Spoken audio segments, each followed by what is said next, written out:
निशा है फर्श मजलिस का, मेरे घर मौला आए हैं। निशा है फर्श मजलिस का, मेरे घर मौला आए हैं। निशा है फर्श मजलिस का, मेरे घर मौला आए हैं। बनाई शहनशी घर में निशाने गम सजाया है, सियाह पर्दे लगाए हैं, ज़माने को बताया है। समझ लेता कि ये दुनिया मेरे घर मौला आए हैं। निशा है फर्श मजलिस का, मेरे घर मौला आए हैं। मेरे घर आज मजलिस है, ज़मीं वालों फलक वालों, अगर शौक़े ज़ियारत है, शहीदी के आज़ादारों, ज़ियारत को चले आना मेरे घर मौला।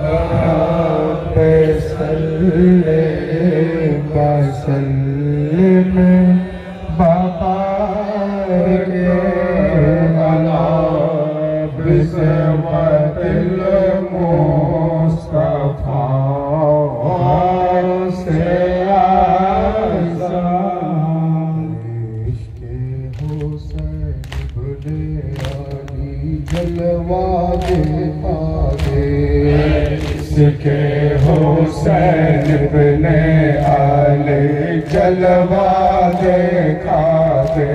हसनैन के गमे कौनैन भुला दे।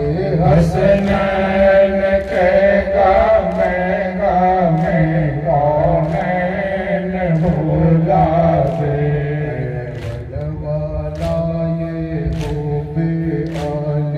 जज्बा देखा दे। वाला ये हो बेआले जज्बा देखा दे। रहरो मुझे मैदाने शहादत का बना दे। रहरो मुझे मैदाने शहादत का बना दे। रहरो मुझे मैदाने शहादत का बना दे।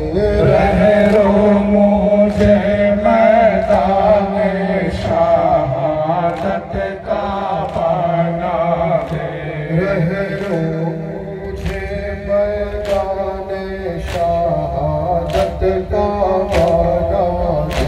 रहरो मुझे मैदाने शहादत का बना दे। शबीर जो पलकों पे सजा रखा है। गम शबीर जो पलकों पे सजा रखा है। दुनिया है जो हकीकत का जला रखा है। दुनिया है जो हकीकत का जला रखा है। वफ़ादार है तुम अहले जहां क्या जानो। हमने जन्नत में जो घर बना रखा है। गम शबीर जो पलकों सजा रखा है, तो दिया है जो हकीकत का जला रखा है।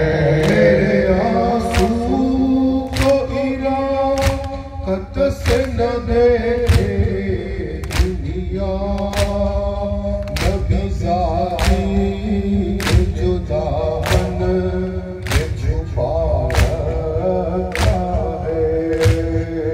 हमेशा पे जो पलकों में सजा रखा है, जो दिया है जो हकीकत का जला रखा है।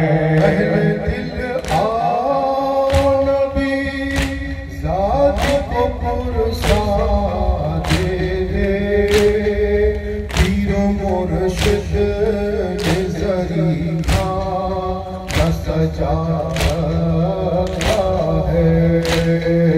हमेशा पे जो पलकों पे सजा रखा है, तो दिया है जो हकीकत का जला रखा है।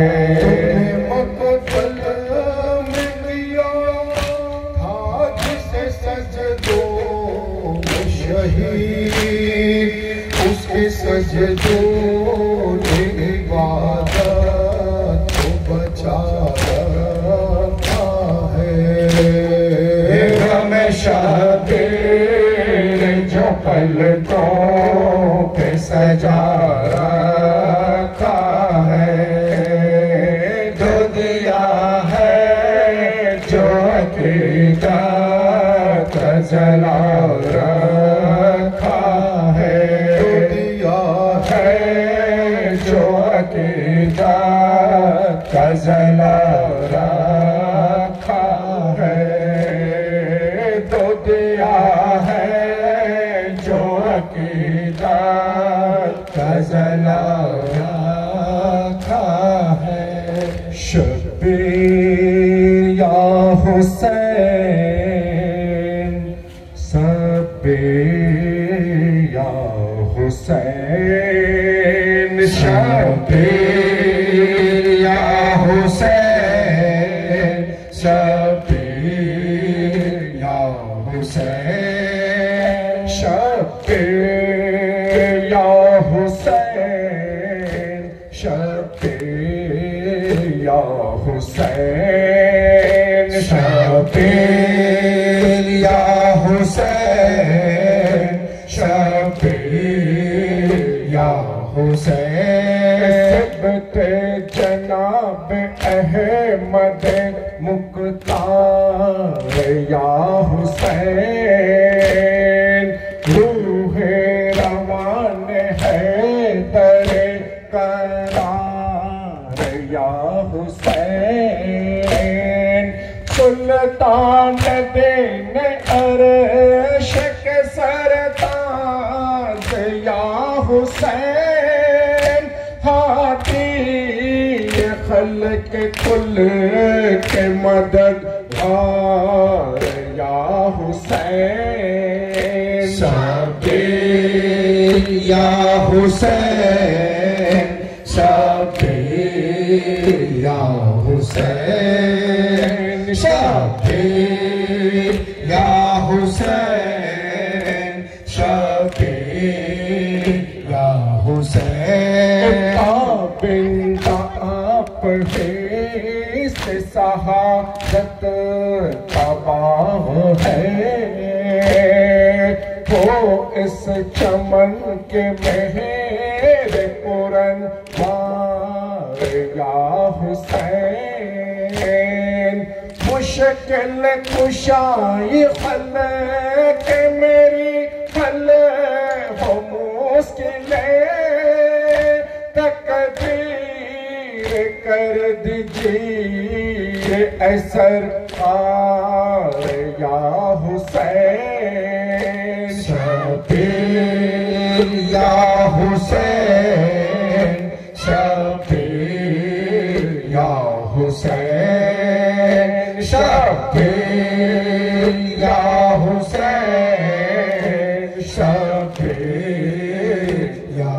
हुसैन अजमल पे तेरे साया ये रहमत रहे मदाम बहरे वसी अहमद मुख्तार या हुसैन मारो फबे नवावरी बोन जार की लीजिए खबर जारा हम पार या हुसैन शबीर या हुसैन शबीर या हुसैन शबीर या हुसैन शबीर या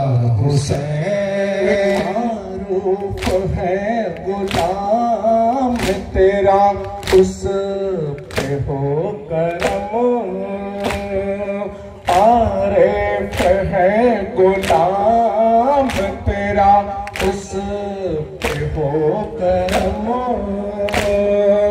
आरिफ है गुलाम तेरा उस पे हो करम सदके में सैयदा के सरकार या हुसैन शबीर या हुसैन शबीर या हुसैन शबीर या हुसैन शबीर या हुसैन शबीर या हुसैन शबीर या हुसैन शबीर या हुसैन शबीर या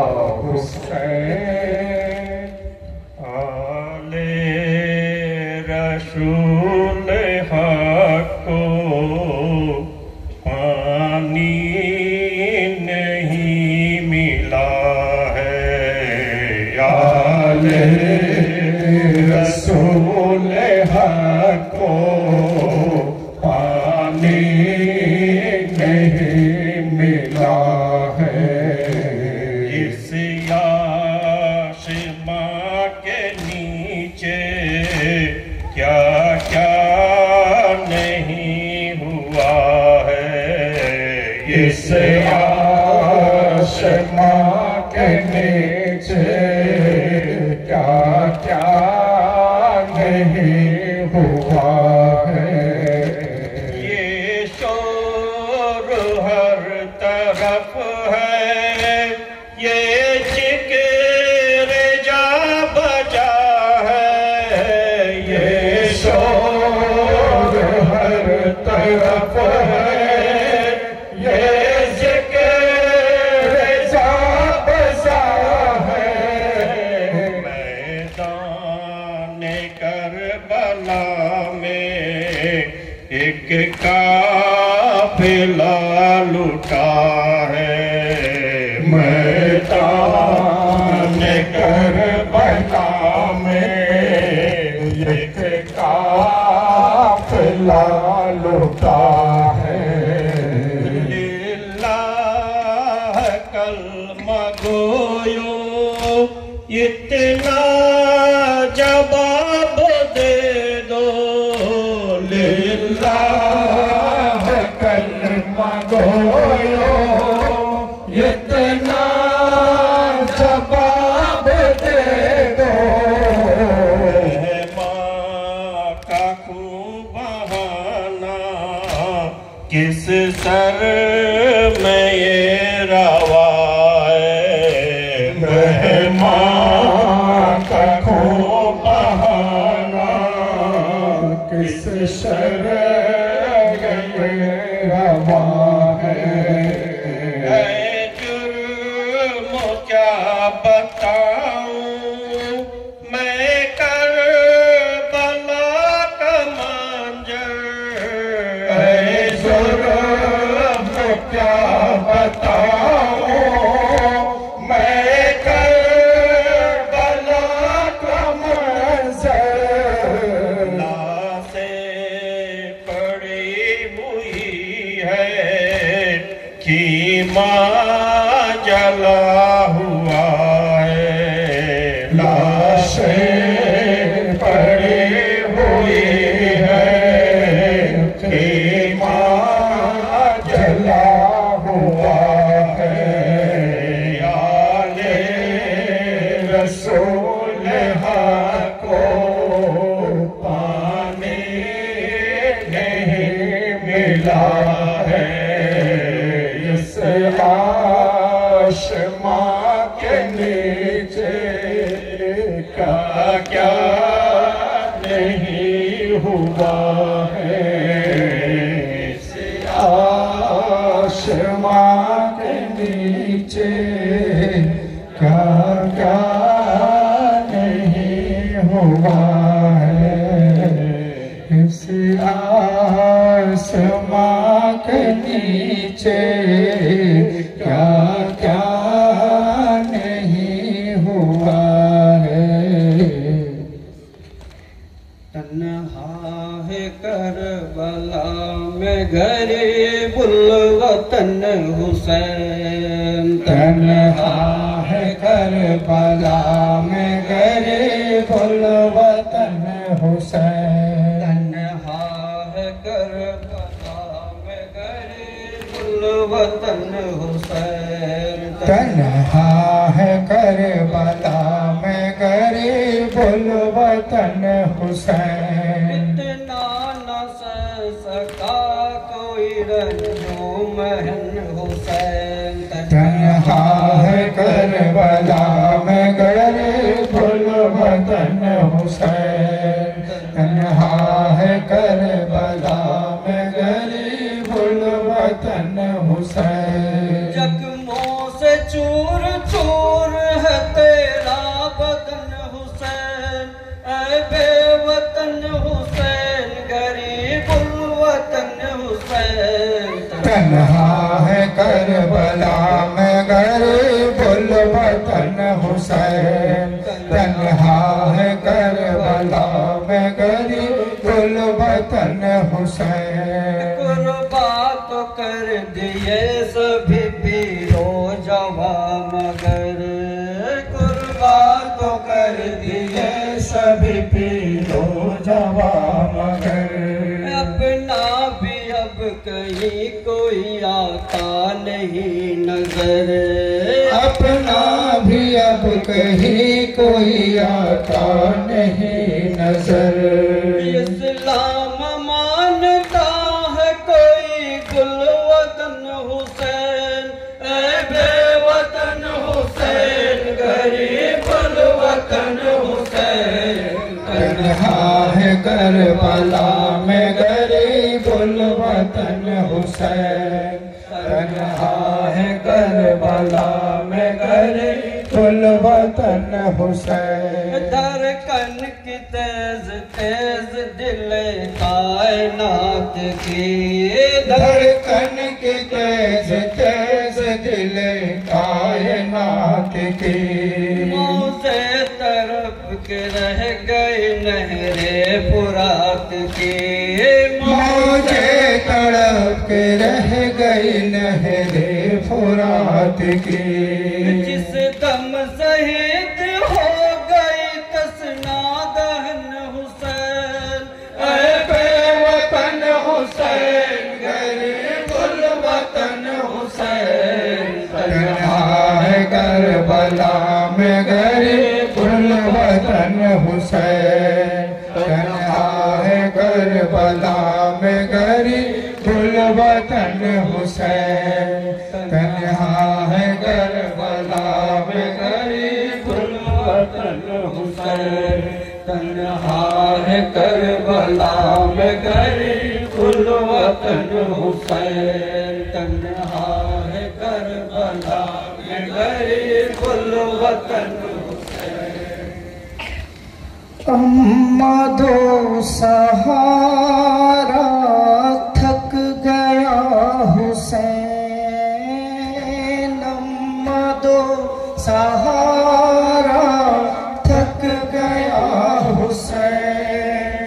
जख्मी बदन है मेरा, गिरता हूँ ज़मीं पे मैं। अम्मा दो सहारा, थक गया हुसैन। अम्मा दो सहारा, थक गया हुसैन। अम्मा दो सहारा, थक गया हुसैन। नींद आ रही है, तुम अबा उठा दो, गोद में उठा लो, लोरियां सुना दो।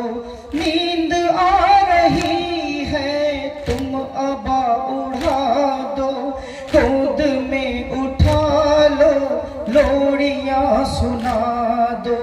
खून में नहाकर, जख्म ये उठाकर, करबला में आकर लुट गया हुसैन। अम्मा दो सहारा, थक गया हुसैन। अम्मा दो सहारा, थक गया हुसैन। कब्र बेज़बा की मैं बना चुका हूँ, नौजवान का लाशा रंग से ला चुका हूँ।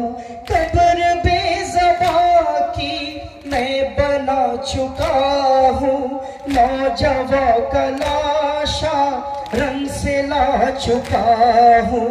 रन में शो रहे हैं जानिशार मेरे, तन्हा रह गया है आपका हुसैन। अम्मा दो सहारा, थक गया हुसैन। अम्मा दो सहारा, थक गया हुसैन। किस तरह संभालूं खुद को, खूह है जारी आपके पिशर पर, ये है वक्त भारी। किस तरह संभालूं खुद को, खूह है जारी आपके पिशर पर, ये है वक्त भारी। जानू पे सुला लो, सीने से लगा लो, शाह करबला के लब पे थे ये बैन। अम्मा दो सहारा, थक गया हुसैन। अम्मा दो सहारा, थक गया हुसैन। फेर ली जहाने मुझसे अब निगाहें, तुम बढ़ा तो आकर मेरे सिमत बाहें। फेर ली जहाने मुझसे अब निगाहें, तुम बढ़ा दो आकर मेरे सिमत बाहें। ये गजब है कैसा, खून का है दरिया, तस न लब पिसर ये कैसे पाए चैन। अम्मा दो सहारा, थक गया हुसैन। अम्मा दो सहारा, थक गया हुसैन। थी सदा ये ज़हरा, गोद में उठा लूं, खंजरों से बेटा मैं तुझे बचा लूं। थी सदा ये ज़हरा, गोद में उठा लूं, खंजरों से बेटा मैं तुझे बचा लूं। आंसुओं का दरिया आँख से रवा है, ये सदा न देना मेरे नूर ऐन। अम्मा दो सहारा, थक गया हुसैन। अम्मा दो सहारा, थक गया हुसैन। दिल को अपने थामे कहती थी ये ज़हरा, 3 दिन से प्यासा तू है मेरा बेटा। दिल को अपने थामे कहती थी ये ज़हरा, 3 दिन से प्यासा तू है मेरा बेटा।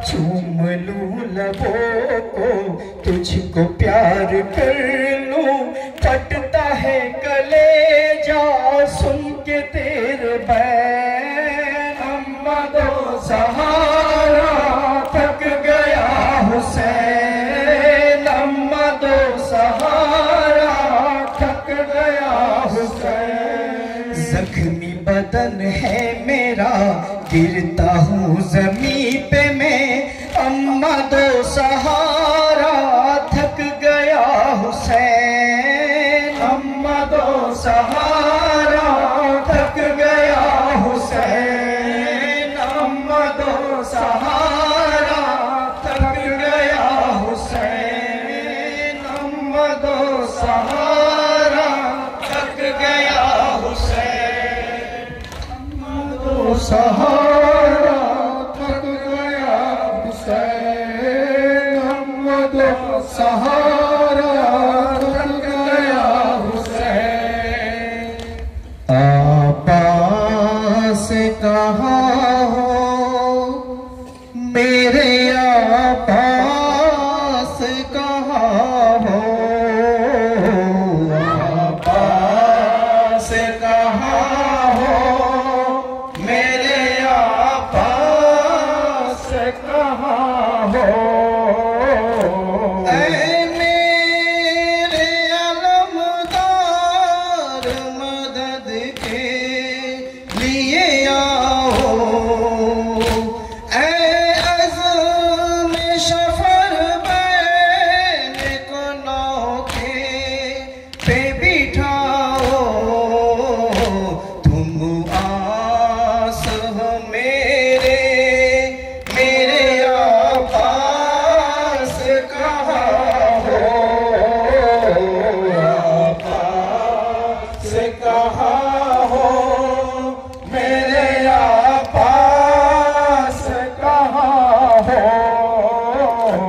सुनती हूँ लबैन है रे तेरा शान कटा है, सर पे भी तेरे गुज़रे गिरे पाने लगा है। रोती है सकीना मेरे आपास कहाँ हो, आपास कहाँ हो मेरे आपास कहाँ हो। निकली थी बदन से जो मेरे तात भरा घर, हमरा हद कासिम अली अकबर अली असगर, अब हो गई तन्हा मेरे आपास कहाँ हो,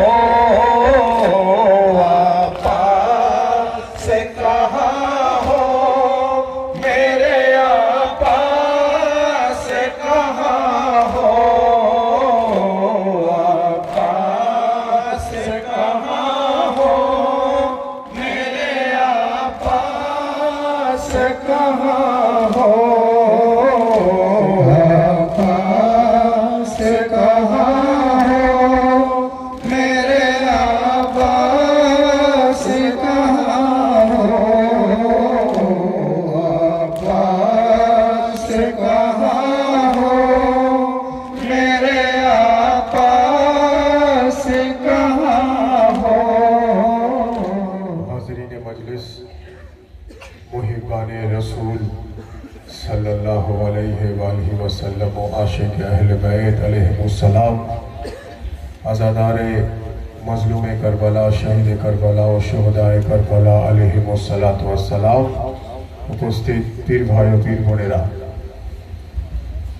आज এই চন্দ্রপুর দরগা শরীফ প্রাঙ্গণে, যেটা দরগাতলা বলা হয়, খানকায়ে কাদেরিয়া হুসাইনিয়ার পীর ভাই আমার অত্যন্ত কাছের লালবাবুর তরফ থেকে প্রতি বছরের ন্যায় পবিত্র জিকরে শাহাদাতে ইমাম হুসাইন আলাইহিস সালামের আয়োজন করা হয়েছে। অত্যন্ত মোহাব্বত ও আন্তরিকতার সঙ্গে এই জিকরে হুসাইনের আয়োজন লালবাবু করেছেন। আমরা যারা এখানে এসে উপস্থিত হয়েছি আমাদের প্রত্যেককেই ফরিয়াদ করা দরকার যে রাসূলুল্লাহ সাল্লাল্লাহু আলাইহি ওয়াসাল্লাম ও ওনার আহলে বাইতের ওসিলায় পরওয়ারদিগারে আলম এই জিকরে হুসাইনকে কবুল ফরমান, বলুন আমিন। একই সঙ্গে সঙ্গে আমাদের প্রত্যেকের হাজিরিও যেন কবুল ফরমান, বলুন আমিন। হাজিরিনে মজলিস, জিকরে শাহাদাত পাক অর্থাৎ শাহাদাত পাকের তাৎপর্য বয়ান করা মার্সিয়া পাকের মধ্য দিয়ে, বক্তব্যের মধ্য দিয়ে বলা হচ্ছে কারবালায় মোয়াল্লায় হযরতে যায়েনব সালামুল্লাহ আলাইহা এবং ইমাম জৈনুল আবেদিন আলাইহিস সালামের নেতৃত্বে এবং ওনার পরিবার পরিজনের অন্যান্য সদস্যরা, মেম্বার্সরা ওনার সঙ্গে একত্রিতভাবে বিভিন্ন জায়গায় তখনকার পজিশন পরিস্থিতি অনুযায়ী যতটুকু সম্ভব হয়েছে ওনারা জিকরে শাহাদাতের মধ্য দিয়ে ইমামে হুসাইন আলাইহিস সালামের শাহাদাত পাকের তাৎপর্য মানুষের কাছে তুলে ধরেছে। পরবর্তীকালে মানুষ জানতে পেরেছে যে কারবালায় মোয়াল্লায় অ্যাকচুয়াল কি ঘটনা ঘটেছিল, কি অত্যাচার, কি কষ্ট, টর্চার ইমামে হুসাইন এবং ওনার পরিবার, ওনার আসহাবদের সহ্য করতে হয়েছে। মানুষ যখন জানতে পারল, মানুষের কাছে যখন সেটা পরিচিতি পেল, তারপর মানুষ বিভিন্ন দিকে দিকে জিকরে হুসাইনের অ্যারেঞ্জমেন্ট করে, জিকরে শাহাদাত ইমামে হুসাইন শুরু করে এবং আস্তে আস্তে আস্তে আস্তে আজকে পৃথিবীর বিভিন্ন প্রান্তে আপনি যেখানেই যান না কেন প্রত্যেকটা জায়গাতে আপনি জিকরে হুসাইনকে পাবেন, বলুন সুবহানাল্লাহ। যার জন্যই কবিতার কয়েক লাইন কবিতার মধ্য দিয়ে বলছেন যে হুসাইন ইবনে আলী और मौत ऐसा हो नहीं सकता, हुसैन इब्ने अली और मौत ऐसा हो नहीं सकता, शहीद नाज को नींद आ गई आगोश खंजर में, और हो सके तो लाइए दोनों जहां मीजान पर, और मैंने एक सजदा जमीन करबला से ले लिया। कवि बोलছেন मैंने एक सजदा जमीन करबला से ले लिया, और ए करबला की खाक उस एहसान को न भूल, तड़पे हैं तुझ पे लाशे जिगर गोशे रसूल, जो दहकती आग पे शोलों पे सोया वो हुसैन, जो जवां बेटे की मैयत पे न रोया वो हुसैन, और मर्तबा इस्लाम का जिसने दुबाला कर दिया, मर्तबा इस्लाम का जिसने दुबाला कर दिया, और खून ने जिसके दो आलम में उजाला कर दिया। मर्तबा इस्लाम का जिसने दुबाला कर दिया, और खून ने जिसके दो आलम में उजाला कर दिया। अर्थात जिनार শাহাদাত পাকের মধ্য দিয়ে, জিনার কোরবানির মধ্য দিয়ে, ত্যাগের মধ্য দিয়ে, বলিদানের মধ্য দিয়ে বলা হচ্ছে যে দু আলমকে উজালা করে দিয়েছে, বলুন সুবহানাল্লাহ। অর্থাৎ দুটো আলমকে উজালা করে দিয়েছে, বলুন সুবহানাল্লাহ। অর্থাৎ ইয়াজিদের অত্যাচারকে নিস্তেনাবুদ করে দিয়ে পরওয়ারদিগারে আলম জিকরে হুসাইনকে দো আলম में जिंदाबाद বানিয়ে দিয়েছেন, বলুন সুবহানাল্লাহ। যার জন্যই তো আমরা সব সময় এটা বিশ্বাস করি যে জিনার জিকির দো আলমকে উজালা করে দেয়, জিনার জিকির दो आलम के पाक व पवित्र করে দেয়, जिनार जिकिर নাপাকিকে মুছে পাক করে দেওয়ার ক্ষমতা রাখে। যার জন্যই তো আমাদেরকে বিশ্বাস রাখতে হবে যে এই জিকরে হুসাইনে এলে সওয়াব বরকত তো অবশ্যই হাসিল হচ্ছে, ইবাদতের আমরা হকদার হতে পারছি, এবং তার সঙ্গে সঙ্গে যেটা একটা গুরুত্বপূর্ণ বিষয় যে যেভাবে কারবালায় মোয়াল্লায় ইয়াজিদ ইসলামের বিধানকে পরিবর্তন করার চেষ্টা করেছিল, অর্থাৎ সমস্ত নাজায়েজ জিনিসকে জায়েজ করার দেওয়ার চেষ্টা করেছিল, অবৈধকে বৈধ করার চেষ্টা করেছিল, হারামকে হালাল করে দেওয়ার চেষ্টা করেছিল, করে ইসলামকে অপবিত্র করে দেওয়ার চেষ্টা করেছিল। ইমামে হুসাইন আলাইহিস সালাম রুখে দাঁড়ালেন এবং উনি বললেন যে ইসলামকে অপবিত্র করার, ইসলামকে কলঙ্কিত করার ইয়াজিদ বিন মুআবিয়া বিন আবু সুফিয়ানের ক্ষমতা নেই। তার কারণ ইসলাম কালকেও ছিল পবিত্র, ইসলাম আজও আছে পবিত্র, ইসলাম কিয়ামত তক থাকবে পবিত্র। তো হাজিরিনে মজলিস, যার জন্যই তো আমরা বলি যে এই জিক্রে হুসাইনে উপস্থিত হলে আমরা মাথা উঁচু করে বলি যে আমাদেরকে পরওয়ারদিগারে আলম এই পবিত্র জিক্রে হুসাইনে উপস্থিত হওয়ার কারণে আমাদেরকে উনি মাথা থেকে পা পর্যন্ত পবিত্র করে এখান থেকে আমাদেরকে বাড়ি পাঠান। অর্থাৎ গুনাহ মাফ হওয়ার একটা বড় রাস্তা হলো জিক্রে আহলে বাইত। বলা হচ্ছে আমাদের কাঁধে দুটো ফেরেশতা আছে, একজন নেকি লেখে, একজন গুনাহ লেখে।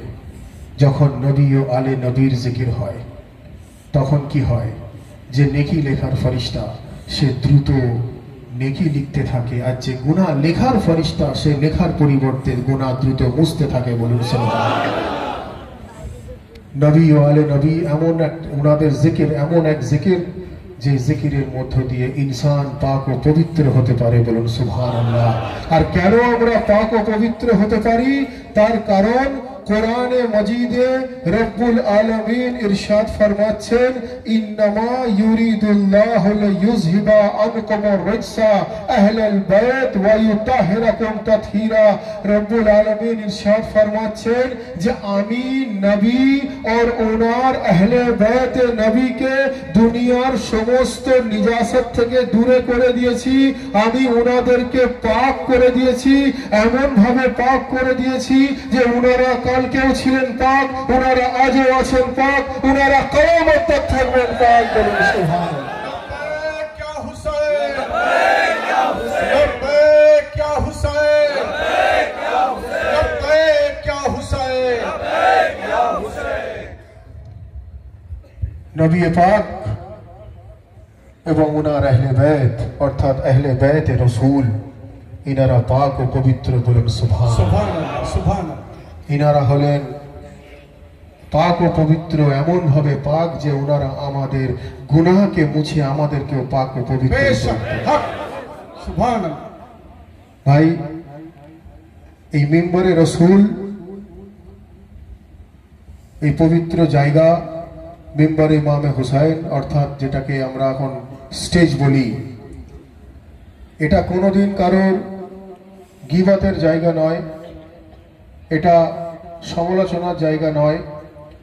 এই জায়গা অত্যন্ত পাক ও পবিত্র জায়গা, যেখান থেকে নবী ও আলে নবীর জিকির মানুষের কাছে পৌঁছে দেওয়া হয়। কিন্তু কিছু কিছু ক্ষেত্রে দেখা যায় যে যখন আঙুল নবী ও আহলে বাইতে নবীর প্রতি উঠে যায়, তখন এই মিম্বরই হলো সঠিক জায়গা যেখান থেকে অন্যায়ের প্রতিবাদের রাস্তা তৈরি হয়। বলুন সুবহানাল্লাহ। हक बेशक। যখন নবী ও আহলে বাইতে নবীর প্রতি আঙুল ওঠে, এই জিক্রে শাহাদাত ইমামে হুসাইনের মজলিস থেকে তাদের বিরুদ্ধে তখন কথা তৈরি হয়ে যায়। তো হাজিরিনে মজলিস, এটা অত্যন্ত দুঃখের বিষয় যে কিছু মানুষ যারা বলছেন যে আহলে বাইত পাক নয়, নাউজুবিল্লাহ, আপনাদের কাছে হয়তো খবর আছে। কিছু মানুষ বলছেন যে আহলে বাইত নাকি পাক নয়, অর্থাৎ ওনাদের সঙ্গে পাক ব্যবহার করা যাবে না। বহুদিন আগে দুজন ব্যক্তি আমার কাছে একবার এসেছিলেন, বহুদিন আগে, এটা 2-2.5 বছর আগেকার ঘটনা। তো সেই ঘটনাটা এখন আমি আপনাদের সামনে এই জন্য বয়ান করছি কারণ আমি মনে করি যে এটাই তার রাইট টাইম সেই ঘটনাটা তুলে ধরা। কারণ যে কথা তাদের সঙ্গে আমার হয়েছিল, এখনো দেখতে পাচ্ছি বর্তমান যুগে সেরকমই সিচুয়েশন কিছু ক্রিয়েট হচ্ছে, সেই ক্যাটাগরিরই পজিশন পরিস্থিতি তৈরি হচ্ছে, যার জন্য আমি মনে করলাম যে এই কথা এখন তুলে ধরার প্রয়োজন আছে।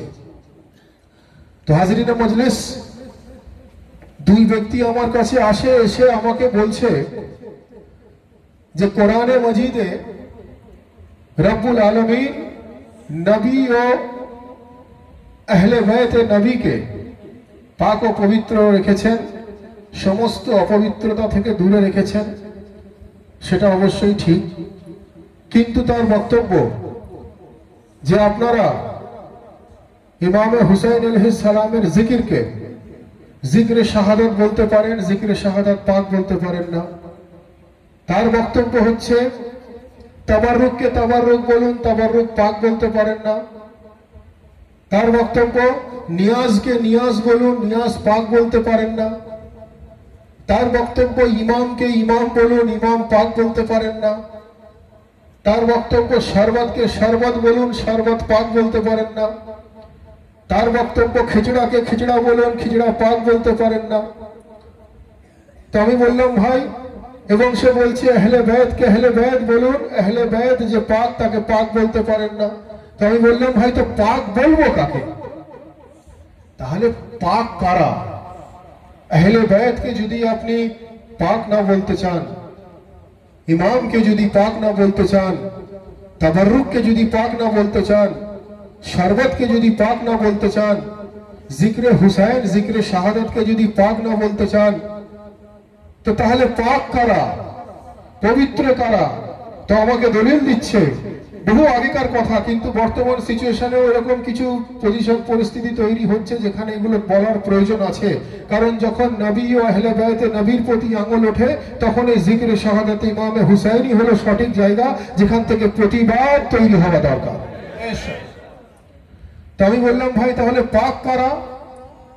তখন আমাকে দলিল দিয়ে বোঝাচ্ছে যে যদি আপনি ইমামে হুসাইনকে পাক ব্যাখ্যা করেন, ইমাম পাক, শরবত পাক, তাজিয়া পাক, মাতম পাক, আলম পাক, তো তার মানে ওনারা কি আগে পাক ছিলেন না? তার মানে নাউজুবিল্লাহ, এর মানে এটা দাঁড়াচ্ছে যে ওনারা তাহলে আগে পাক ছিলেন না। এখন আপনি ওনাদেরকে পাক বয়ান করে আপনি ওনাদেরকে আজ পবিত্রতার ব্যাখ্যা দিচ্ছেন, তার মানে নাউজুবিল্লাহ ওনারা বিগত দিনে অপবিত্র ছিলেন, সেই ব্যক্তির দলিল হলো এটা। তো আমি বললাম ভাই, আমি আপনার দলিল তখনই সঠিক মানতাম যদি আমার কাছে কোরআনের অল্টারনেটিভ আয়াত না থাকতো।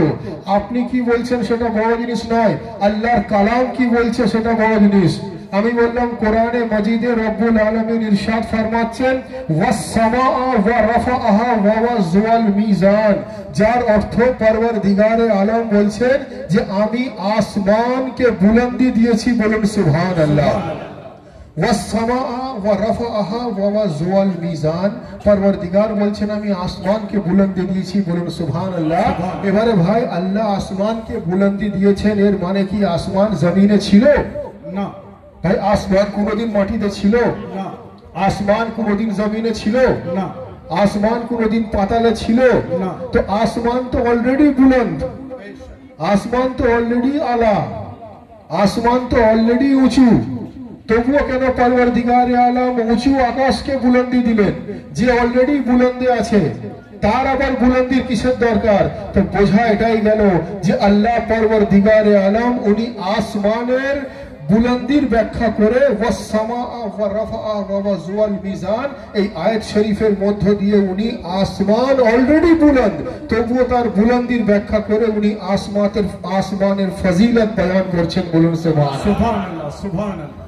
পরওয়ারদিগারে আলম উনি আসমানের ফজিলত বয়ান করছেন। তো যখন উনি আসমানের ফজিলত বয়ান করছেন, ওটা অলরেডি বুলন্দ আছে, বুলন্দ থাকা সত্ত্বেও পরওয়ারদিগারে আলম উনি আসমানের ফজিলত বয়ান করছেন, অর্থাৎ বুলন্দ আসমানকে কোরআনে বলছেন আমি আরো বুলন্দ করে দিয়েছি, বলুন সুবহানাল্লাহ। অর্থাৎ আহলে বাইতকে সমস্ত নিজাসাত থেকে দূর করে, সমস্ত অপবিত্রতাকে আহলে বাইত থেকে দূর করে পরওয়ারদিগারে আলম আমাদেরকে কানুন তৈরি করে দিলেন। যেভাবে আসমান বুলন্দ রয়েছে, তবুও পরওয়ারদিগারে আলম বলছেন আমি তার ফজিলত বয়ান করার জন্য আমি তাকে বুলন্দ আখ্যা দিয়েছি। একইভাবে পরওয়ারদিগারে আলম বলে দিলেন যে আমি আহলে বাইতের ফজিলত বয়ান করার জন্য আমি আহলে বাইতকে পাক ও পবিত্রতার ঘোষণা করে দিয়েছি।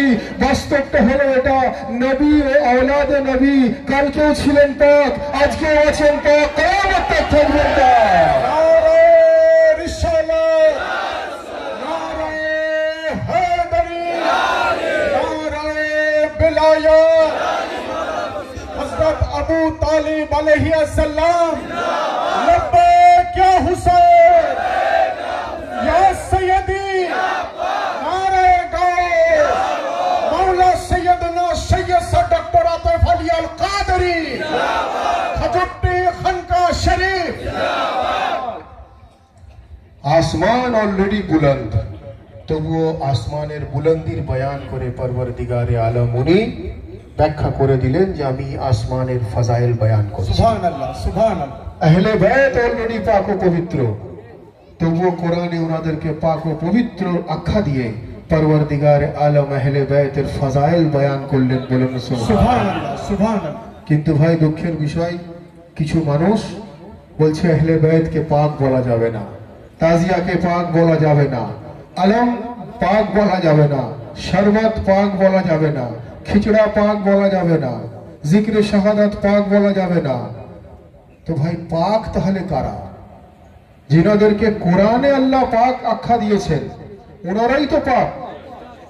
যিনাদেরকে কোরআন পবিত্র বলেছে ওনারাই তো পবিত্র। বলছে যে না, যদি ওনাদের সঙ্গে পাক ব্যবহার করা হয় তো তাহলে এর মানে এরকম দাঁড়াবে ওনারা নাউজুবিল্লাহ কালকে নাপাক ছিলেন, আস্তাগফিরুল্লাহ। তো আমি বললাম ভাই এটা কোনোদিন দলিল হতে পারে না। যদি সেই কথাই বলেন তো আপনি আল্লাহকে কি বলেন? বলে বেশক আল্লাহ পাক। আমি বললাম কেন পাক বলবেন?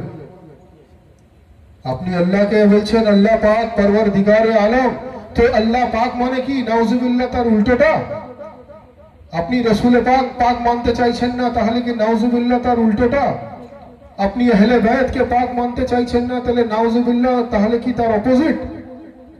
আপনি আলে রসুলকে পাক মানতে চাইছেন না, নাউজুবিল্লাহ তাহলে কি ওনারা তার বিপরীত?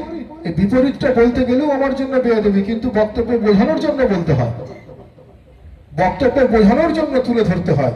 তো আমি সেই ব্যক্তিকে যখন বললাম যে শুনুন, আমাদের আকীদা শুধু যে আহলে বাইত পাক তা নয়, আমাদের আকীদা হলো এটা যে রাসূলুল্লাহ সাল্লাল্লাহু আলাইহি ওয়াসাল্লাম হলেন পাক ও পবিত্র, পাঞ্জাতনে পাক হলেন পাক ও পবিত্র, ওনার আহলে বাইত হলেন পাক ও পবিত্র, 12 ইমাম হলেন পাক ও পবিত্র, হুজুর গৌসে আজম হলেন পাক ও পবিত্র, এবং ওনাদের সঙ্গে নিসবত রাখার কারণে আমাদের মতো সাধারণ গুনাহগার গোলাম হতে পারে পাক ও পবিত্র। সুবহানাল্লাহ, সুবহানাল্লাহ, সুবহানাল্লাহ।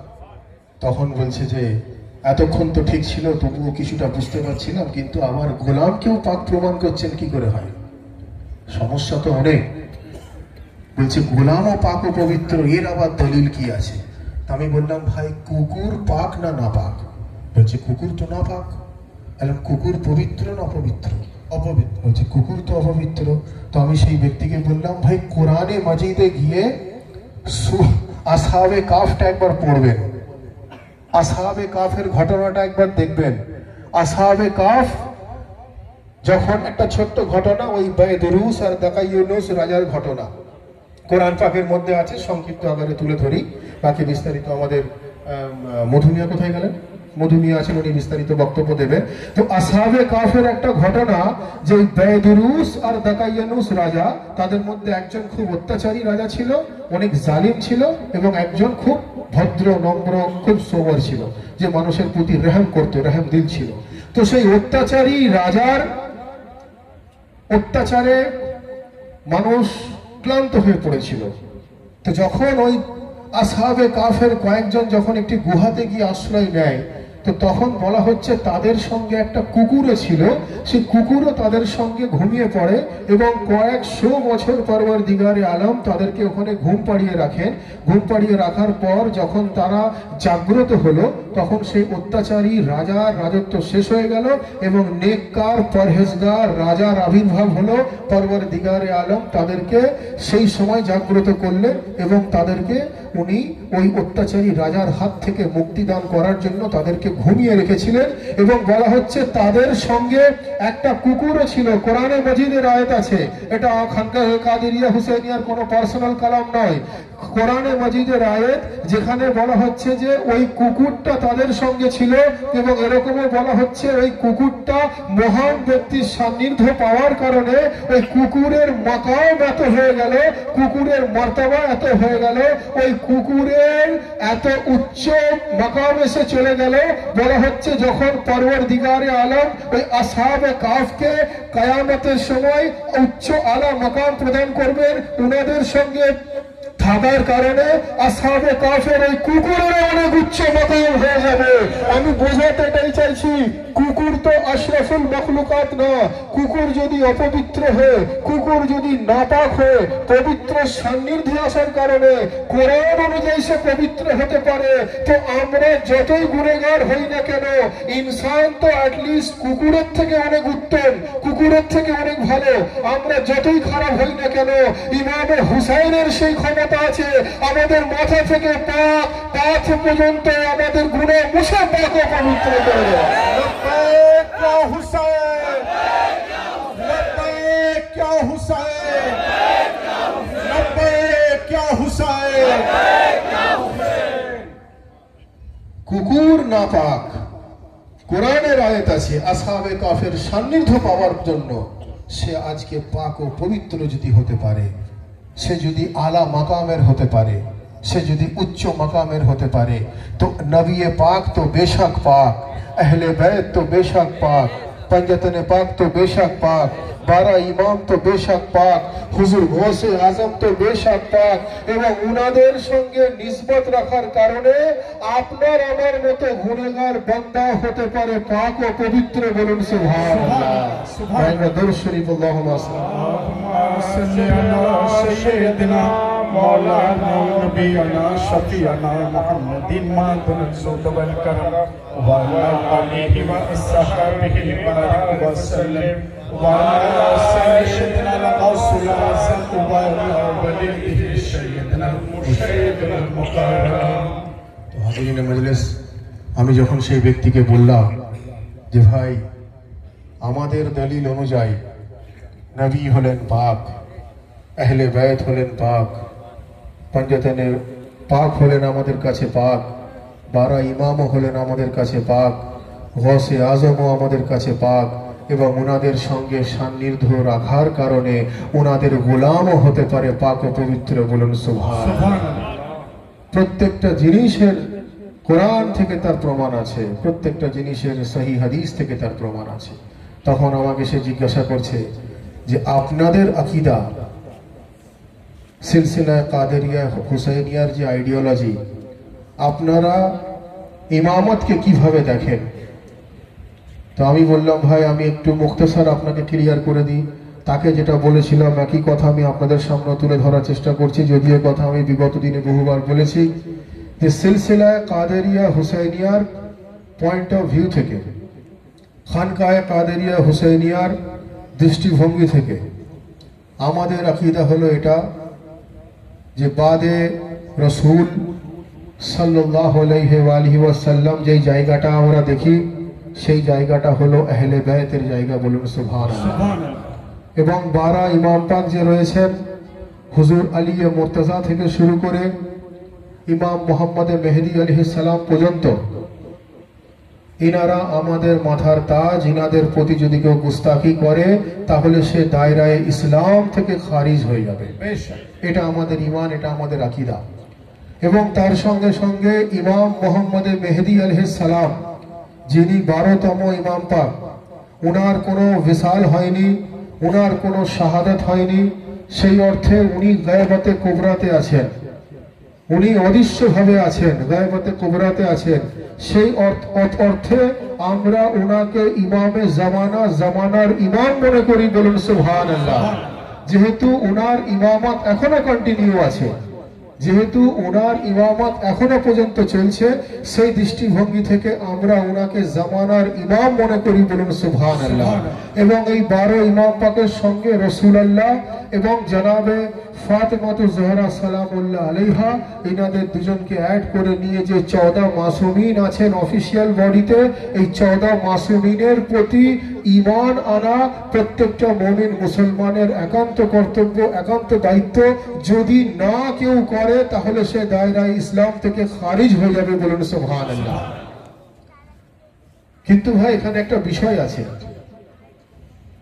আমি সেই ব্যক্তিকে বললাম, ভাই আপনি যদি 12 ইমাম পাকের বাইরে আর কাউকে মানতে না চান তাহলে আপনি দয়া করে ঘোষণা করে দিন যে 12 ইমামের বাইরে আর কাউকে মানা যাবে না। আমি তাকে বললাম যে আহলে বাইতে রাসূলের মধ্যে যে 14 জন মাসুম আছেন, অর্থাৎ বেগুনাহ আছেন, অর্থাৎ নিষ্পাপ আছেন, অর্থাৎ নির্ভুল আছেন, আপনি দয়া করে ইনাদের বাইরে যারা আছেন আহলে বাইতে রাসূলের, আপনি দয়া করে ওনাদেরকে গুনাহগার সাবিত করে দিন, আপনি ওনাদের খাতা সাবিত করে দিন, আপনি ওনাদের অন্যায় সাবিত করে দিন, আপনি ওনাদের অপরাধ সাবিত করে দিন। যদি সাবিত করতে না পারেন তাহলে মেনে নিতে হবে যে ওনারা অফিসিয়াল বডির মাসুমিনের মধ্যে না এলেও ওনাদেরকেও আমাদেরকে নিষ্পাপ বলে মেনে নিতে হবে, বলেন সুবহানাল্লাহ। তখন একটু চিন্তায় পড়ে গেছে, সেই ব্যক্তি একটু চিন্তায় পড়ে গেছে। চিন্তায় পড়ে গিয়ে তখন সে বলছে যে যদি এরকম হয় তাহলে তো আমাদের বেয়াদবি হয়ে যাবে, আমাদের অন্যায় হয়ে যাবে, আমাদের বেঠিক হয়ে যাবে। তার কারণ আমরা পঞ্জতনে পাকের চাহনেওয়ালা, 12 ইমামের চাহনেওয়ালা, একই সঙ্গে সঙ্গে আমাদেরকে হুজুর জনাবে হজরতে আব্বাস আলমদারকেও মানতে হবে, জনাবে আলী আকবরকেও মানতে হবে, জনাবে আনো মোহাম্মদকেও মানতে হবে, জনাবে কাসেমকেও মানতে হবে, জনাবে আলী আসগরকেও মানতে হবে এবং কারবালার অন্যান্য শহীদাকেও মানতে হবে, এমনকি জনাবে হুরকেও মানতে হবে, জনাবে আবু তালিবকেও মানতে হবে, রাসূলুল্লাহর পূর্বপুরুষকেও মানতে হবে, রাসূলুল্লাহকেও মানতে হবে, রাসূলুল্লাহর औलादকেও মানতে হবে। ওনাদেরকে গুনাহগার মানা যাবে না, ওনাদেরকে অপরাধী মানা যাবে না, ওনাদেরকে ভুল ভাবা যাবে না, ওনাদেরকে খাতাই মানা যাবে না, ওনাদেরকে অন্যায়কারী মানা যাবে না। আমি বললাম, ভাই সেটা তো আমাদেরও বক্তব্য, আপনি এতগুলো কথা শুনে আমার সঙ্গে একমত হলেন, আপনার সঙ্গে আলোচনা করার বহু আগে থেকে আমাদের আকীদাই হলো এটা যে রসুলে পাকের পূর্বপুরুষও হলেন আমাদের ইমাম, রসুলে পাকও হলেন আমাদের ইমাম, রসুলে পাকও হলেন আমাদের রসুল, উনার औलाद 12 ইমামও হলেন আমাদের ইমাম, হুজুর গৌসে আজম হলেন আমাদের ইমাম।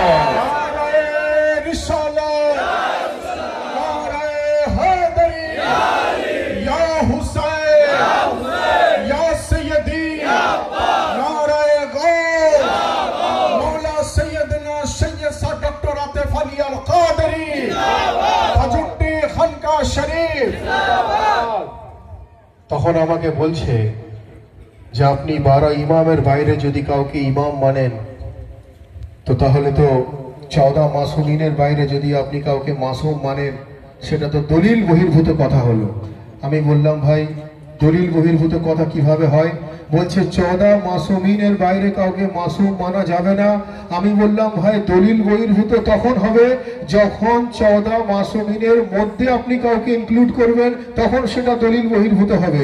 আপনি 14 মাসুমিনের থেকে কাউকে বাদ দেবেন তখন সেটা দলিল বহির্ভূত হবে। 14 মাসুমিনের বাইরে উনার औलादকে গুনাহগার মানা এটা তো হতে পারে না। উনার বংশধরকেও আমাদেরকে নিষ্পাপ মানতে হবে, বেগুনাহ মানতে হবে, মাসুম মানতে হবে। তখন আমাকে বোঝাচ্ছে যে আচ্ছা মাগরিবের নামাজ ফরজ নামাজ 3 রাকাত, আপনি 3 রাকাতের জায়গায় যদি 6 রাকাত পড়েন আপনার নামাজ ভুল হয়ে যাবে।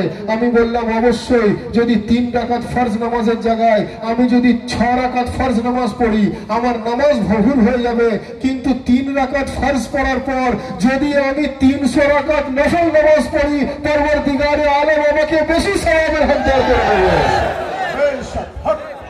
সুবহানাল্লাহ সুবহানাল্লাহ। 3 রাকাত নামাজের পর যদি আপনি 300 রাকাত নফল নামাজ পড়েন তাহলে আপনার গুনাহ হবে না, অপরাধ হবে না, আপনি সাজার হকদার হবেন না। পরবর্তীকারে আলম আপনাকে আরো রহমত ও বরকত নাযিল করে দেবে। সুবহানাল্লাহ। 14 3 রাকাত ফরজ নামাজ 6 রাকাত হতে পারে না, 3 রাকাত 3 রাকাতই পড়তে হবে।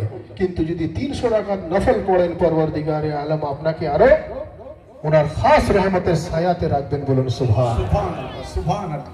তো এই সমস্ত কথাগুলো যখন তার সঙ্গে আমার হলো, তো তার সঙ্গে আরেকজন ছিল, যে বললাম 2 জন এসেছিল, সে তখন আমাকে বলছে হাসতে হাসতে, বলছে যে আসল ব্যাপারটা কি জানেন, ইনি এই জন্য এই পাক ওনাদেরকে বলা যাবে না, এই জন্য বলেন। তার কারণ হচ্ছে আপনারা বলেন তো তাজিয়া পাক, ওই জন্য ওনারা বলেন না তাজিয়া পাক। তার সঙ্গে আরেকজন যে ছিল, সে বলছে আপনারা বলেন মাতম পাক, ওই জন্য তারা মাতমকে পাক বলবে না। বলছে যে আপনারা বলেন খিচুড়া পাক, ওই জন্য তারা খিচুড়াকে পাক বলবে না। আপনারা বলেন জিক্রে শাহাদাত পাক, সেই জন্য তারা জিক্রে শাহাদাতকে পাক বলবে না। আপনারা বলেন আলম পাক, ওই জন্য তারা আলমকে পাক বলবে না। হাসতে হাসতে বলছে। আমি বললাম ভাই হাসতে হাসতে বলছেন, হাসতে হাসতে আমারও একটা উত্তর শুনে নিন। যদি আমরা কিছু করার কারণে ওনাদের জন্য সেই লাকাব আপনারা কেটে দেন, তো আমরা আজাদারি করি, দয়া করে আজাদারি ছেড়ে দিন। আমরা তাজিয়াদারি করি, দয়া করে তাজিয়াদারি ছেড়ে দিন। আমরা আজাদারি করি, দয়া করে আজাদারি ছেড়ে দিন। আমরা তাজিয়াদারি করি, দয়া করে তাজিয়াদারি ছেড়ে দিন। আমরা আলম পাক তুলি, দয়া করে আলম পাক তোলা ছেড়ে দিন। আমরা গমে হুসাইন করি, দয়া করে গমে হুসাইন করে ছেড়ে দিন। ইয়া হুসাইন, ইয়া হুসাইন, মাওলা হুসাইন। তো হাজিরিনে মজলিস, আমি আবার বলবো, এই পবিত্র স্টেজ যেখান থেকে নবী ও আলে নবীর মাকাম মানুষের কাছে তুলে ধরা হয়, এই পবিত্র জায়গা, এই জায়গা কখনো ক্রিটিসিজমের জায়গা নয়, এই জায়গা পর সমালোচনা, পর নিন্দা জায়গা নয়। কিন্তু যদি আঙুল নবী ও আহলে বায়তে নবীর প্রতি উঠে যায়, আঙুল যদি রসুল ও আহলে বায়তে রসুলের প্রতি উঠে যায়, তখন এই মঞ্চই হলো সব থেকে সঠিক জায়গা প্রতিবাদ করার, বলুন সুবহানাল্লাহ। এই মঞ্চই হলো সব থেকে সঠিক প্ল্যাটফর্ম, যেখান থেকে অন্যায়ের বিরুদ্ধে আওয়াজ তোলা যেতে পারে, বলুন সুবহানাল্লাহ। হ্যাঁ, দুরূদ শরীফ, আল্লাহুম্মা সাল্লি আলা সাইয়্যিদিনা মাওলানা নবিয়িনা শাফিঈনা মুহাম্মাদিন মাদিন যুদ ওয়াল কারম ওয়া আলা আলিহি ওয়া আসহাবিহি বারিক ওয়া সাল্লাম ওয়া আলা সাইয়্যিদিনা রাসূলুল্লাহ ওয়া আলা ওয়ালিহি সাইয়্যিদিনা মুশাইয়িদিনা মুকাররম। তো হাজিরিনে মজলিস, আমাদের দৃষ্টিভঙ্গি থেকে পবিত্র কোরআনে মাজিদে নামাজের হুকুম পরওয়ারদিগারে আলম দিয়েছেন। সেই নামাজে দরুদ ইব্রাহিম না পড়লে যদি মুসলমানের নামাজ না হয়, আর দরুদ ইব্রাহিম যদি হযরত ইব্রাহিম আলাইহিস সালামের আওলাদের প্রতি দরুদ এবং মুহাম্মদ মুস্তাফা উনার আওলাদের প্রতি দরুদ, এটাই যদি কনসেপ্ট হয়ে থাকে, তো নিজের ঈমানও সেরকম রাখতে হবে। আমাদেরকে ইব্রাহিম ওয়ালা আল ইব্রাহিমকে মানতে হবে এবং মুহাম্মদ ওয়ালা আল মুহাম্মদকে মানতে হবে, বলুন সুবহানাল্লাহ। দরুদ ইব্রাহিমের কনসেপ্ট হলো এটা। সেই জন্যই তো আমরা সব সময় বলি, रसूल अल्लाह के गुलामों में मेरा भी नाम है। এতটুকু তো আমরা সবাই বুঝতে পারি।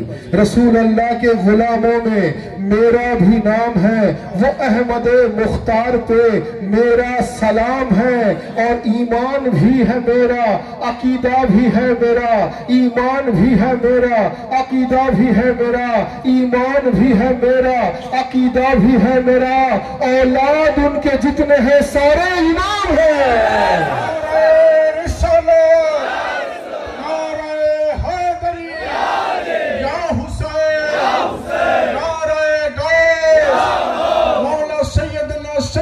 डॉक्टर आतिफ अली अल कादरी खजुट्टी खानका शरीफ।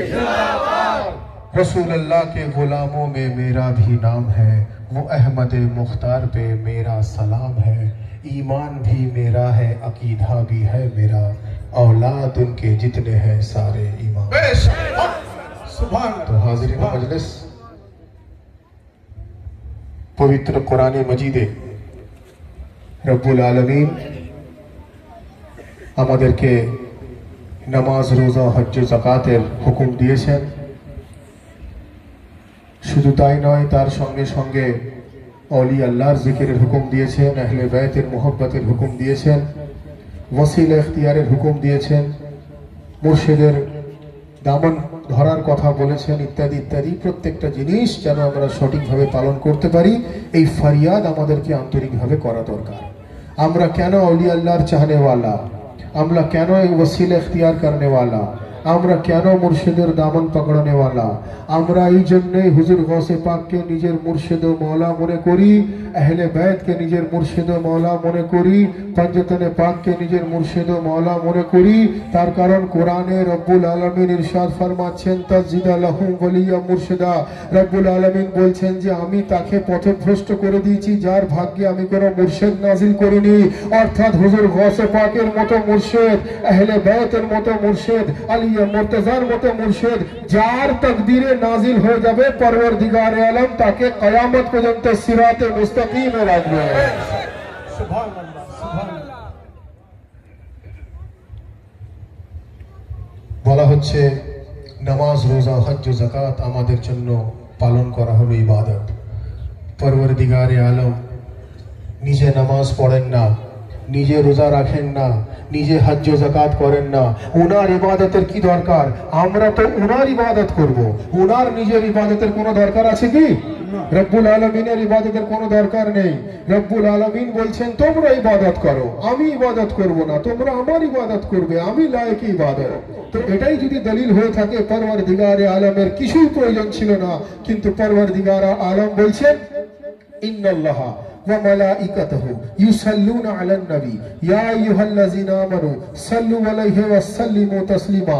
পরওয়ারদিগারে আলম বলছেন তোমরা নামাজ পড়ো, রোজা রাখো, হজ করো, যাকাত দাও, আমি আমার জন্য কিছু রাখিনি, আমি আমার মালায়েকা মিলে মুহাম্মদ মুস্তাফার প্রতি দরুদ পাঠ করে যাই। বলুন সুবহানাল্লাহ, সুবহানাল্লাহ, সুবহানাল্লাহ। পরওয়ারদিগারে আলম বলছেন তোমরা নামাজ পড়ো, রোজা রাখো, হজ যাকাত করো, আমি আমার জন্য কিছু রাখিনি, আমি কি রেখেছি আমার জন্য? আমি আমার দোস্তকে এত মহব্বত করি, আমি আমার ওয়ালিকে এত মহব্বত করি, আমি আমার বন্ধুকে এত মহব্বত করি। পরওয়ারদিগারে আলম বলছেন আলা ইন্না আউলিয়া আল্লাহ লা খাউফুন আলাইহিম ওয়া লাহুম ইয়াহজানুন, যার অর্থ রব্বুল আলামিন বলছেন আমি যাকে বন্ধু বলে দিই, আমার দোস্ত বলে দিই, আমার নিজের বলে দিই, লা খাউফুন আলাইহিম ওয়া লাহুম ইয়াহজানুন, তার দুনিয়াতেও কোনো ভয় নেই এবং আখিরাতেও কোনো ভয় নেই। নামাজ, রোজা, হজ, যাকাত বান্দার জন্য ফরজ। মোহাব্বতে রসুল, মোহাব্বতে আউলিয়া আল্লাহ হলো সুন্নতে পরওয়ারদিগার। বলুন সুবহানাল্লাহ। সুন্নত মানে কি? সুন্নত মানে আপনার কর্ম, আপনি যেটা করেন, আপনি আপনার সন্তানকে যদি সেটা শেখান, আপনার সন্তানের সেই কর্মটা করাটা হলো আপনার সুন্নাত। রাসূলুল্লাহ দাড়ি মোবারক রেখেছিলেন, তো দাড়ি রাখা সুন্নতে রসুল, ঠিক কিনা? রাসূলুল্লাহ যে সমস্ত ক্রিয়াকলাপগুলো করেছিলেন সেগুলো আমাদের জন্য, যেগুলো হুকুম দিয়েছেন বান্দার জন্য যেগুলো সম্ভব সেগুলো করা হলো সুন্নতে রসুল, তাই তো? তো পরওয়ারদিগারের আলমের কর্ম তো সুন্নতে পরওয়ারদিগার হয়ে যায়। বলুন সুবহানাল্লাহ। অর্থাৎ পরওয়ারদিগারে আলম বলছেন নামাজ তোমার জন্য, রোজা তোমার জন্য, হজ তোমার জন্য, যাকাত তোমার জন্য, ইবাদত তোমার জন্য, তাসবিহ তোমার জন্য, তাহলিল তোমার জন্য, তিলাওয়াত তোমার জন্য। আমি আমার জন্য দুটো জিনিস রেখেছি, মুহাম্মদে মুস্তাফাকে রেখে দিয়েছি, জিকরে মুহাম্মদে মুস্তাফাকে রেখে দিয়েছি, জিকরে আউলিয়া আল্লাহ রেখে দিয়েছি। বলেন সুবহানাল্লাহ। নারায়ে তাকবীর, নারায়ে রিসালাত। সুবহানাল্লাহ। এবারে ভাই বুঝতে পারছেন যে খানকায়ে কাদেরিয়া হুসেনিয়া কেন আউলিয়া আল্লাহর দামন ধরে, কেন আউলিয়া আল্লাহর চাহনেওয়ালা।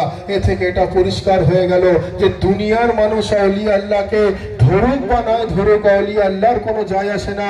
তার কারণ কোরআন অনুযায়ী আউলিয়া আল্লাহকে পরওয়ারদিগারে আলম মোহাব্বত করেন। বলুন সুবহানাল্লাহ।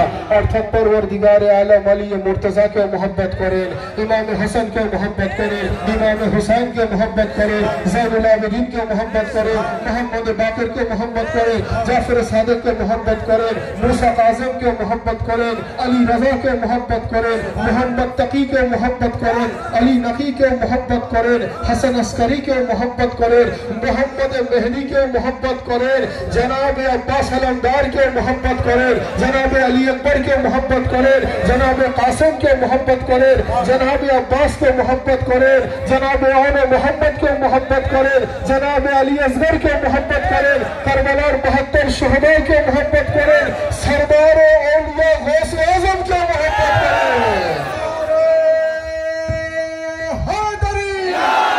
या हुसैन या सैयदी नाराए गौस मौला हुजूर पाक मौला हुजूर पाक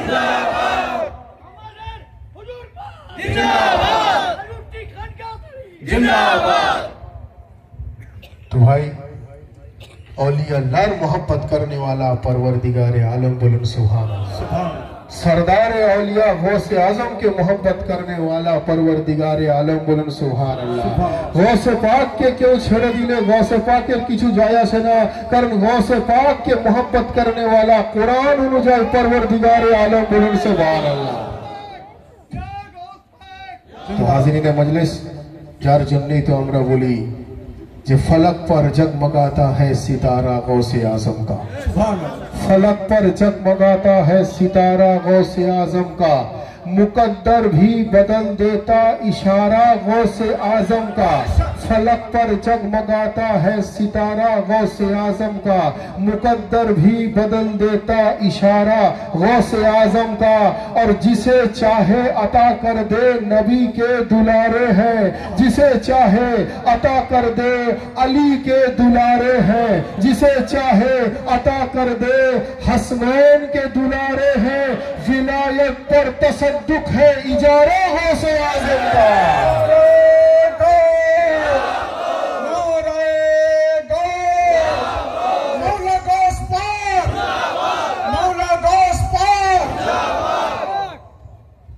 विलायत पर तसद्दुक है इजारा गौसे आजम। तो हाजिरीन मजलिस, আমি সেই দুটো ব্যক্তি যারা এসেছিল তাদেরকে আলটিমেটলি ভালো করে মাছ মাংস বিরিয়ানি খাইয়ে আপ্যায়ন করে তাদেরকে আমি ছাড়লাম, কিন্তু ফাইনালি তাদেরকে আমি এটা বলে দিলাম যে ভাই এটা মাথায় রাখবেন যে সাপের সঙ্গে শিব জড়িয়ে আছে আর শিবের সঙ্গে সাপ জড়িয়ে আছে। আপনি সাপকে আঘাত করতে গিয়ে যেন শিবকে আঘাত না লেগে যায়, এইটা মাথায় রেখে সব সময় কাজ করবেন। অর্থাৎ আহলে বায়তের চাহনেওয়ালার বিরুদ্ধে বিরোধিতা করতে গিয়ে যেন আহলে বায়তের বিরুদ্ধে যেন বিরোধিতা না হয়ে যায়।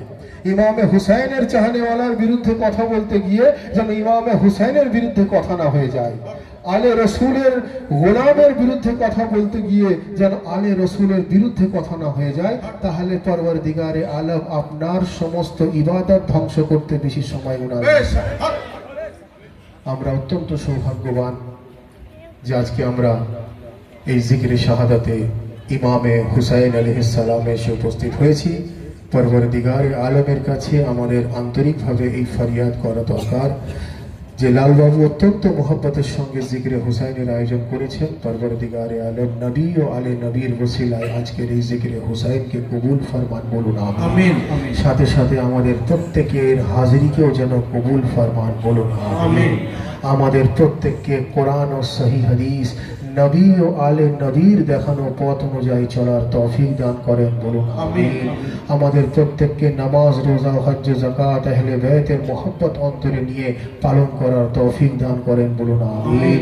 সকলে মিলে दोनों हाथ बुलंद करके पूरी कलेजे के ताकत के साथ नारे तकबीर, नारे रिसालत, नारा हैदरी, नारे हुसैन, नारे अब्बास, नारे गौस, नारा हैदरी, हैदरी, हैदरी, हैदरी, हैदरी, हैदरी, हैदरी। शाह करबला आखिरी सलाम, शाह करबला आखिरी सलाम, शाह करबला आखिरी सलाम, शाह करबला आखिरी सलाम। या हुसैन अलविदा, अलविदा या हुसैन, या हुसैन अलविदा, अलविदा अलविदा या हुसैन या हुसैन अलविदा अलविदा या हुसैन। दिल में जितनी हसरतें थी आपको न रो सके, सैयदा की आरज़ू के हक अदा न हो सके। तश्न लब को कह रहे हैं आंसुओं के नाम, शाह करबला आखिरी सलाम शाह करबला आखिरी सलाम या हुसैन अलविदा अलविदा या हुसैन या हुसैन अलविदा अलविदा या हुसैन। कभी भी अपने तशनगी को हम मिटाएंगे, करबला के तश्न लब शहीद याद आएंगे। जब कभी भी अपने तशनगी को हम मिटाएंगे, करबला के तश्न लब शहीद याद आएंगे। अश्क को रुलाएगा सगीर तश्न काम, शाह करबला आखिरी सलाम शाह करबला आखिरी सलाम या हुसैन अलविदा अलविदा या हुसैन या हुसैन अलविदा अलविदा या हुसैन। मातमी लिबास ये से आह पैरा हम कहाँ, ये जुलूस नौहा खानिया ये अंजुमन कहाँ। मातमी लिबास ये से आह पैरा हम कहाँ, ये जुलूस नौहा खानिया ये अंजुमन कहाँ। रो रहा है मोमिनो माहे अज़ा तमाम, शाह करबला आखिरी सलाम शाह करबला आखिरी सलाम या हुसैन अलविदा अलविदा या हुसैन या हुसैन अलविदा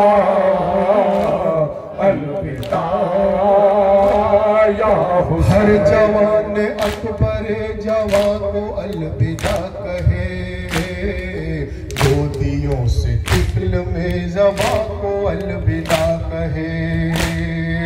हर जवान अकबर जवान को अलविदा कहे, गोदियों से तिफल में जुबा को अलविदा कहे। ज़ैनबे हजी को हर कनीज का सलाम, शाह करबला आखिरी सलाम शाह करबला आखिरी सलाम या हुसैन अलविदा अलविदा या हुसैन या हुसैन अलविदा अलविदा या हुसैन। जानशीन बट गई है उठ गई सफ़े अज़ा, करबला को जा रहा है शाहिदी का काफिला। अपने साथ ले चले हमें भी या इमाम, शाह करबला आखिरी सलाम शाह करबला आखिरी सलाम या हुसैन अलविदा अलविदा या हुसैन या हुसैन